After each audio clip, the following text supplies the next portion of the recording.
हाय लोगोफोर दिनै आं मोनसे जायगायाव बेरायनो थांनो नागिरदों आरोना थौदो बिदिबा आंजों लोगोसे नायफालांबाय थादो आरोना जोंहा लोगोफोर सफैलायबाय आरो जायगा बेरायनो बरदुवा थानाव फैदों आरोना देलायग्राफोरबो दं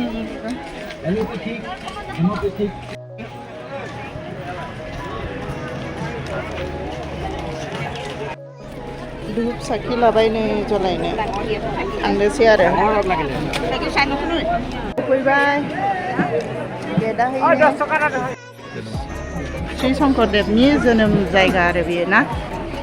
बरदुवा थान होनो आरोना हाबनोसै आरो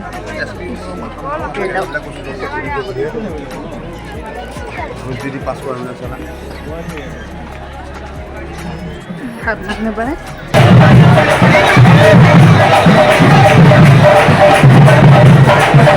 साखि जलायनोसै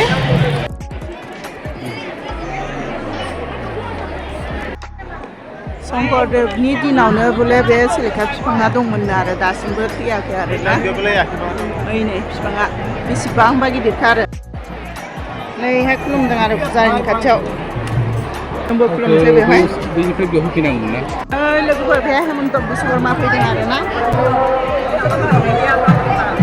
हेमन्त बिश्वकर्मा फैदों खेबनै आरो बिथोराव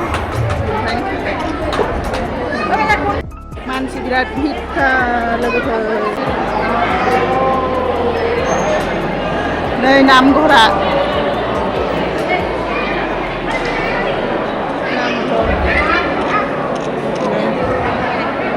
मानसिखा दिनै फालो फालो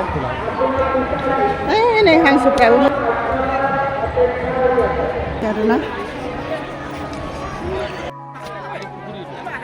नै लोगोफोर बे आलि पुखुरि आरोना नै बिराद गिदिरथार बिराद गिदिर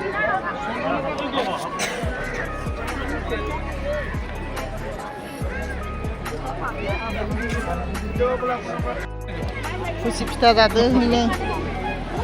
आंबो जानोसै आरो आंबादि फैदों आरोना मेकाप कार्ड लादों बेनो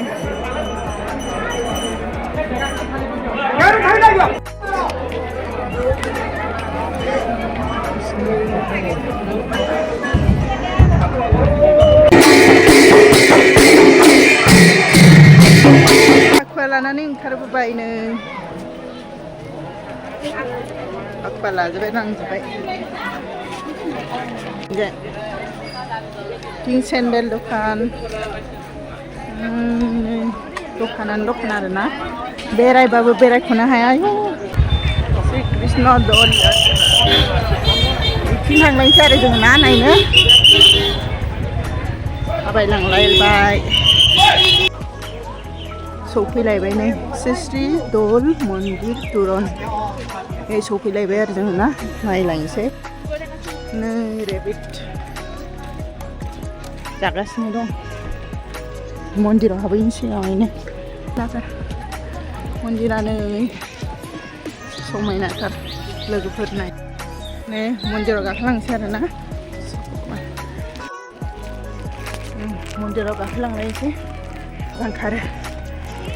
दिनैसो फैफेरदों मन्दिराव गोजौआवसो दं आरो बे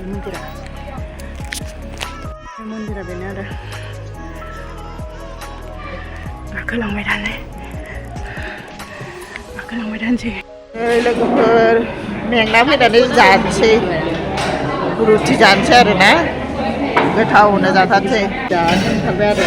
नायना फैनानै